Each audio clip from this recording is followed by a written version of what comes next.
ഈശോ മിശിഹായിൽ ഏറ്റവും സ്നേഹവാത്സല്യമുള്ളവരെ, ഇന്ന് തിരുവചനത്തിലൂടെ ക്രിസ്തുനാഥൻ നമ്മോട് പറയുന്നത് മറ്റുള്ളവരുടെ നന്മപ്രവൃത്തികളിൽ അസൂയപ്പെടാതെ അവരെ പ്രോത്സാഹിപ്പിക്കുവാനായിട്ടാണ്.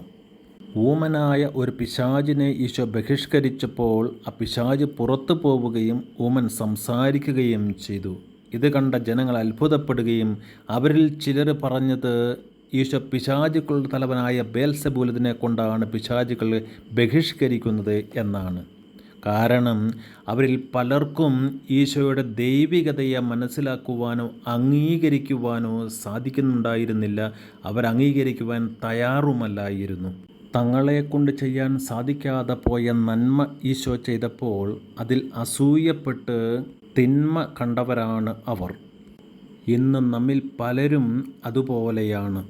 മറ്റുള്ളവരുടെ നന്മയിൽ, ഉയർച്ചയിൽ, അവരുടെ നേട്ടങ്ങളിൽ അസൂയപ്പെട്ട് അവരെ അംഗീകരിക്കാൻ സാധിക്കാതെ പോകുന്നു.